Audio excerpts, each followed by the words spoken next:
नमस्कार दोस्तों, Gyandeep online classes में आपका स्वागत है। जैसा कि आपको पता है कि आज की डेट में जो आयोग की परीक्षाएं हो रही हैं, वो सब की सब परीक्षाएं जो हैं ज़्यादातर व्यवहारिक पक्ष की तरफ मुड़ जा रहा है या दूसरी परीक्षाओं में भी इस तरह की समस्याएं आ रही हैं। नॉर्मल ये सामान्य अध्ययन से जो है आप किसी भी चीज का जो है किसी भी परीक्षा को फाइट करने में थोड़ी सी दिक्कत आ गई है, जैसा कि पीछे की परीक्षा को ही देख लीजिए। इसलिए थोड़ा सा गहराई में जानने की जरूरत है। आज का जो महत्वपूर्ण टॉपिक हम लेके आए हैं, ये आपका है अंडाशय से संबंधित, मादा हार्मोन से संबंधित है और इसके बारे में थोड़ा सा गहराई से अध्ययन करेंगे और हर एक पहलू को देखने का प्रयास करेंगे, समझने का प्रयास करेंगे, रटने का कतई प्रयास नहीं करेंगे, क्योंकि रटी हुई चीजें याद नहीं रहती हैं और समझी हुई चीजें कभी भूलती नहीं है। तो चलिए शुरू करते हैं हम लोग आज का मुख्य टॉपिक मादा हार्मोन्स में, जैसा कि हेडिंग आपको बताई गई है एस्ट्रोजन हार्मोन्स। चलिए प्रारंभ करते हैं। जैसा कि आपको पता है कि भ्रूणीय अवस्था में मादा हार्मोन्स का स्राव नहीं होता है। पॉइंट दिमाग में बैठाते चलिएगा, भ्रूणीय अवस्था में मादा हार्मोन्स का स्राव नहीं होता है। बाल्यावस्था में अंडाशय निष्क्रिय रहता है, तो स्राव इस समय भी नहीं होना है। लड़कियों में जो है 8 वर्ष की आयु तक, लड़कियों में 8 वर्ष, चूंकि ये लड़की जो महिला हार्मोन्स है इसलिए हम इसी बात कर रहे हैं, तो महिला में 8 वर्ष की आयु तक पीयूष ग्रंथि से गोनाडोट्रोपिन हार्मोन्स का स्राव होता है। आप बगल में इमेज देखते चलें, उस चीज को, ग्रंथ को आप एब्जॉर्ब करते चलें, हम थियरी आपको बताते चल रहे हैं। पीयूष ग्रंथि से हार्मोन्स का स्राव होता है। किस हार्मोन्स का भाई? गोनाडोट्रोपिन का। गोनाडोट्रोपिन में मुख्यतः 2 हार्मोन्स की चर्चा हम लोग करेंगे। एक एफएसएच, जिसे हम कहते हैं फॉलिकल स्टिमुलेटिंग हार्मोन, पुटिका उद्दीपक हार्मोन या follicle stimulating hormone. ALH luteal hormone. ये 2 कैटेगरी होती है आपके गोनेडोट्रोपिक हार्मोन। इसके प्रभाव से, यानी एफएसएच के प्रभाव से, फॉलिकल स्टिमुलेटिंग हार्मोन्स के प्रभाव से जो है यहां पर 11 से 13 वर्ष की आयु में अंडाशय सक्रिय हो जाता है।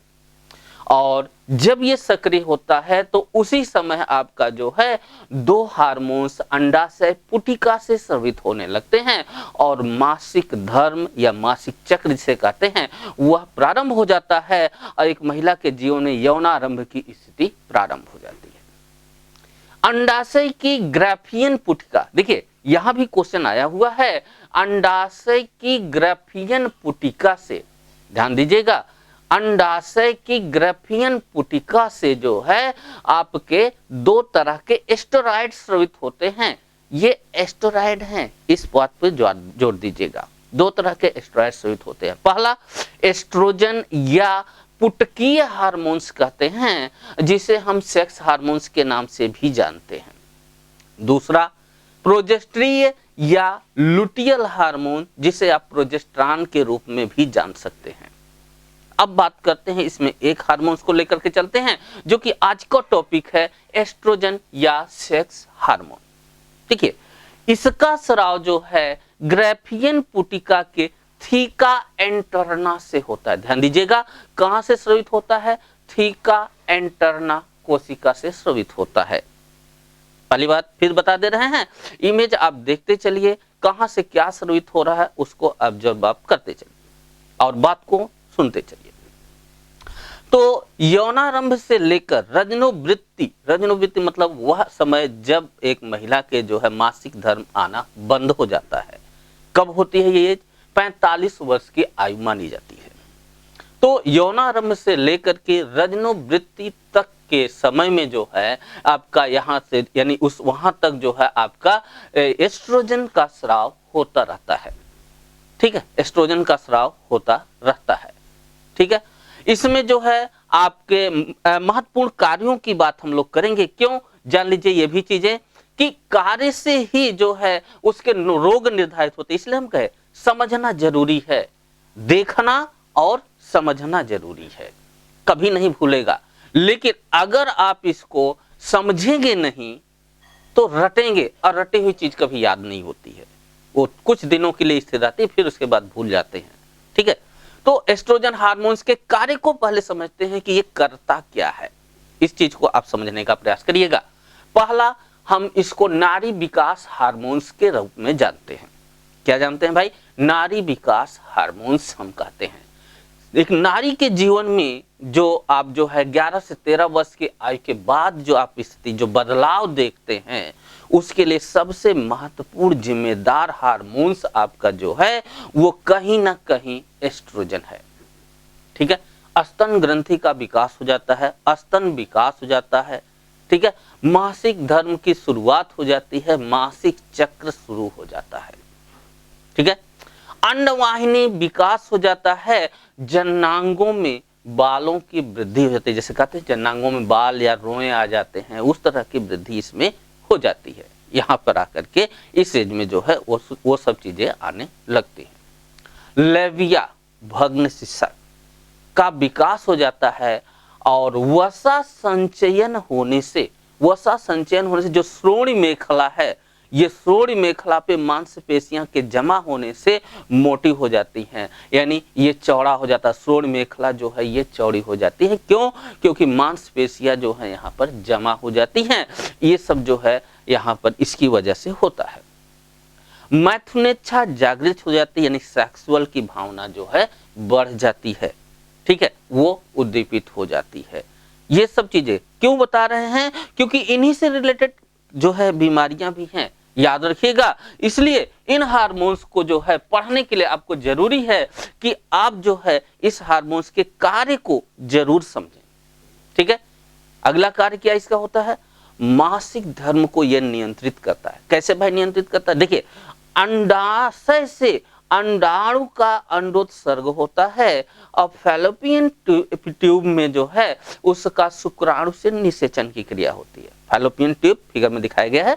ठीक है, अंडाशय से अंडाणु का अंडोत्सर्ग होता है और फैलोपियन ट्यूब में शुक्राणु से निषेचन की क्रिया होती है। निषेचन के होने के बाद यही गर्भाशय की दीवार से अपरा आंवला के माध्यम से जुड़ जाता है और एक बच्चे का जो है विकास वहां पर गर्भाशय में होता है।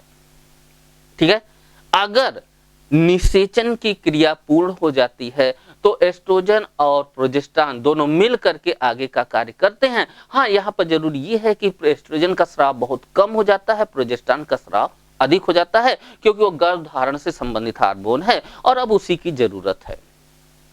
तो यदि यहाँ पर निषेचन की क्रिया ना हो तो पॉइंट याद रखिएगा दिमाग में, ये मत भूलिएगा। अगर यहाँ पर जो है अंडाणु का निषेचन नहीं होता है तो एस्ट्रोजन का स्तर में काफी तेजी से कमी होने लगती है। एस्ट्रोजन के स्तर में काफी तेजी से कमी होने लगती है और मासिक धर्म शुरू हो जाता है। अंडाशय टूट जाता है, दीवारें जो है गर्भाशय की दीवारें विकटित हो जाती हैं, जो कोशिकाएं विकसित होती हैं और उसके चलते जो है मासिक धर्म शुरू हो जाता है, रक्तस्राव की स्थिति चालू हो जाती है। बात क्लियर है? तो ये चीज होता है। इसके अलावा और क्या काम है? स्तन परिवर्तन इसका महत्वपूर्ण काम है। कारण स्तन परिवर्तन से ही जो है बच्चे को स्तनपान कराने में जो है सुविधा होती है, तो इसका विकास इसके द्वारा होता है। और क्या करता है? एस्ट्रोजन हार्मोन विटामिन डी और अन्य हार्मोन्स के साथ मिलकर हड्डी पुनर्निर्माण या निर्माण में सहयोग देता है। बहुत महत्वपूर्ण पॉइंट है, याद रखिएगा। विटामिन डी के साथ एस्ट्रोजन हार्मोन्स मिलकर के जो है यह और अन्य हार्मोन के साथ मिलकर के हड्डी विकास, हड्डी पुनर्निर्माण का कार्य करता है। ठीक है, इसीलिए मध्यम आयु वर्ग में आप देखते होंगे कि इस समय क्यों, कारण क्या है इसके पीछे कि मध्यम वर्ग आयु तक आते आते जो है एस्ट्रोजन का स्राव काफी कम हो जाता है। तो एस्ट्रोजन का स्राव काफी कम होने से क्या होगा? हड्डी निर्माण कर रहा हड्डी विकास जो है अवरुद्ध हो जाएगा। होगा क्या? शरीर में हड्डी निर्माण की प्रक्रिया धीमी हो जाएगी और शरीर में हड्डी की संख्या जो है, हड्डी की जो वैल्यू होती, संख्या नहीं कहेंगे, उसका विकास जो है बाधित हो जाता है, ऑस्टियोपोरोसिस रोग को जन्म देता है। आप जानते हैं महिलाओं में ऑस्टियोपोरोसिस रोग पुरुषों की अपेक्षा 4 गुना अधिक होता है। कारण इसके पीछे एस्ट्रोजन हार्मोन्स का कम स्राव मध्यम एज के बाद का होना है। ठीक है, रक्त के थक्के बनने में सहयोग प्रदान करता है। एस्ट्रोजन कोलेजन के स्तर को बढ़ा देता है। याद रखिएगा, एस्ट्रोजन कोलेजन के स्तर को बढ़ा देता है, जिससे जो त्वचा होती है ना, या ये सब गाल ओल जो होते हैं त्वचा, ये सब त्वचा जो होती है ना, इसमें जो है मोटापन आ जाता है। मोटापन आ जाने की वजह से चिकना दिखाई देने लगता है। इसीलिए कम उम्र की महिलाएं भी अधिक सुंदर लगती हैं अगर एस्ट्रोजन का स्राव अच्छा खासा है तो। एस्ट्रोजन के स्राव पर नियंत्रण, यानी कि चेहरे पर झुर्रियां ये पड़ने नहीं देता है। अधिक उम्र में भी कम उम्र जैसी दिखने की स्थिति इसमें होती है और ये आकर्षक चेहरा बना देता है। सेक्स ड्राइव को बढ़ाने का काम करता है। सेक्स ड्राइव को जो है नियंत्रित करता है, सेक्सुअलिटी बढ़ा देता है। संक्रमण एवं सूजन से भी बचाता है। संक्रमण एवं सूजन से बचाता है। और सबसे बड़ी बात, तनाव को कम करता है। तनाव को कम करता है। याद रखिएगा, जितने कार्य है उसी के विपरीत इसके जो है न होने पर बीमारियां भी होंगी। इस चीज को याद रखिएगा। तनाव को कम करता है। बालों और त्वचा में चमक प्रदान करता है, लाइट लाता है, जिससे सुंदरता बढ़ जाती है। बात करते हैं इसके कमी से क्या होगा। कार्य आपने देख लिया, अब उसी कार्य से जो हम कमी निकालेंगे कि कमी से क्या होगा। अचानक गर्मी लगने लगती है, पसीना आने लगता है। रात को सोए हैं और अचानक पसीने से डूब गए, कहीं ना कहीं एस्ट्रोजन का प्रभाव है, एस्ट्रोजन की कमी का लक्षण है। कोलेस्ट्रॉल के स्तर में बदलाव आ जाता है। अनियमित मासिक स्राव हो जाता है। मासिक धर्म में अनियमितता आ जाती है। पता चला आना 2-4 दिन बाद है, आ जाता 2-4 दिन पहले है। ये अनियमितता आ जाती है। हिजड़ापन हो जाता है। क्यों भाई? शारीरिक विकास तो, महिला का यौन अंग विकास तो होगा नहीं, उस तरह से विकास नहीं होगा, तो हिजड़े की स्थिति आ जाएगी, नपुंसकता आ जाएगी। हिजड़ा नहीं कहें, नपुंसक कहें, ठीक है, या बांझपन की स्थिति कह दें। बात क्लियर है? ठीक है। जननांगों का विकास कम हो जाता है। जननांग पूर्णतः विकसित नहीं हो पाते हैं।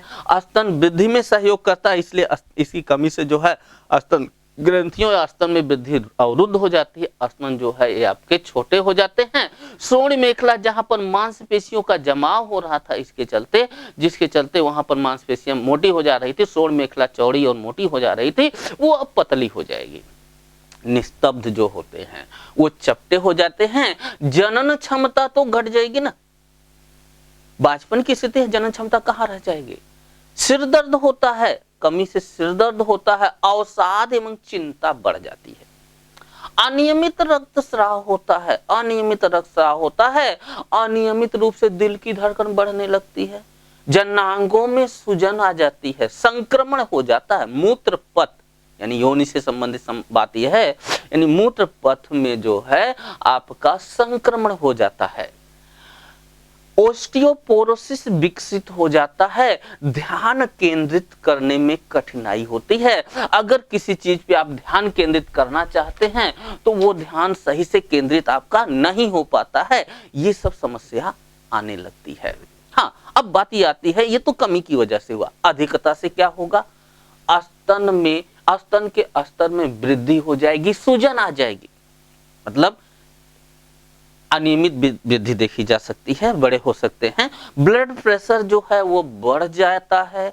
स्वभाव में बदलाव आ जाता है, स्वभाव में बहुत परिवर्तन आ जाता है, बदलाव आ जाता है। मासिक धर्म अनियमितता यहाँ भी होती है।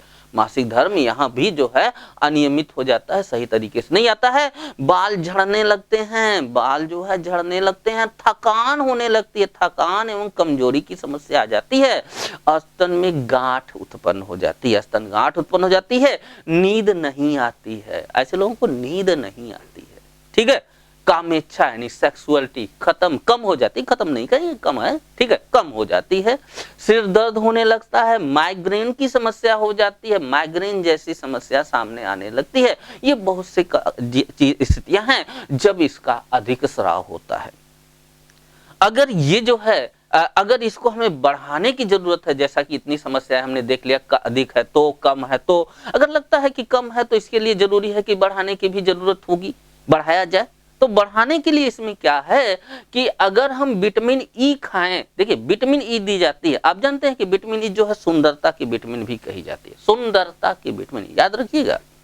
कारण इसके पीछे वजह यह है, देखिए विटामिन ए एस्ट्रोजन के स्तर को बढ़ा देती है, ये जो है भोजन में अनिवार्य रूप से होना चाहिए। और जब विटामिन ई बढ़ा दी जाती है, बढ़ा देती है एस्ट्रोजन स्तर को, तो आपको पता है एस्ट्रोजन कोलेजन की मात्रा बढ़ा देता है, जिससे मांसपेशियां, त्वचा जो है ये मोटी हो जाती है और त्वचा पर झुर्रियां नहीं दिखाई देती, झुर्रियां नहीं पड़ती हैं, तो त्वचा सुंदर लगने लगती है। अभी पीछे हमने जिक्र किया, त्वचा सुंदर लगने लगती है, झुर्री नहीं पड़ेगी। मतलब क्या है, अगर एस्ट्रोजन का स्राव है तो आपका जो है अधिक उम्र में भी कम उम्र जैसी स्थिति बनी रहेगी, झुर्रियां नहीं पड़ेंगी। यानी कि क्या हुआ, सुंदरता की विटामिन तो हम कह ही देते हैं ई को, क्यों, क्योंकि ये एस्ट्रोजन के स्तर को बढ़ाता है, तो सुंदरता की विटामिन आपकी ये हो जाती है। बियर, याद रखिएगा, बियर पीने वालों में भी एस्ट्रोजन का स्तर अधिक होता है, यानी एस्ट्रोजन को ये भी जो है बढ़ाने का काम करता है। लाल अंगूर खाइए, इसके लिए कद्दू, काफी, टमाटर, बैगन, गाजर, ये सब खाइए, ये सब जो है एस्ट्रोजन स्तर को बढ़ाता है। एक जो है थेरेपी भी आती है इसमें, हार्मोन रिप्लेसमेंट थेरेपी, जिसे आप कहते हैं HRT, hormone replacement therapy, HRT। ये किस लिए होती है, तो यह एस्ट्रोजन स्तर के कम होने पर उसको बढ़ाने के लिए प्रयोग की जाती है। महिलाओं में ज्यादातर इसका प्रयोग किस लिए होता है, मुख्यतः कि महिलाओं में अगर एस्ट्रोजन की कमी है तो उस स्थिति में जननांग यानी योनि जो है में सूखापन हो, या यौन दीवार जो है पतली हो जाए, या मासिक धर्म में अनियमितता हो जाए, समस्या हो, तो ऐसी स्थिति में जो है आपका हार्मोन रिप्लेसमेंट थियरी का प्रयोग, रिप्लेसमेंट थेरेपी का प्रयोग किया जाता है। क्या, HRT, हार्मोन रिप्लेसमेंट थेरेपी का प्रयोग किया जाता है। तो ये रही आज आपकी जो है ये एक हार्मोन से रिलेटेड बातें, जो कि प्रोजेस्टेरॉन। अगला एस्ट्रोजन की बात हम लोगों ने की, अगला हार्मोन जो है हम लोग प्रोजेस्टेरॉन को लेके आएंगे, उससे संबंधित बातों को देखेंगे और उनके सभी कार्यों को इसी तरीके से पूरा अध्ययन करेंगे। हाँ, हमारे यहाँ YouTube चैनल पर जो है कुछ प्रोग्राम भी लॉन्च किए गए हैं, जैसा कि आपकी RO की परीक्षा आ रही, वैकेंसी आने वाली है, पिछले 2021 की बात की जा रही है, IAS की बात की जा रही है, उसके लिए हम लोग कुछ बैच लॉन्च किए हैं।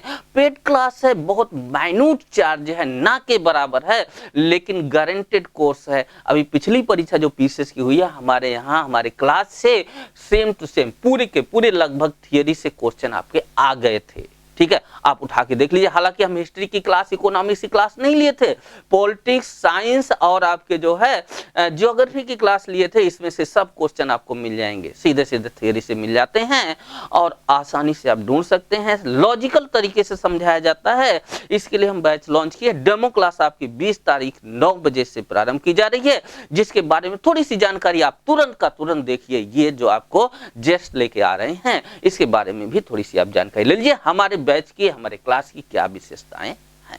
जो नया बैच हम एक लॉन्च करने जा रहे हैं, 20 तारीख से डेमो क्लास है, आप जरूर अटेंड करिए। गारंटी है सफलता आपके हाथ में होगी। अगली RO, ARO या PCS, आपकी सफलता आपके हाथ में होगी, लेकिन उस नियम को फॉलो करिए।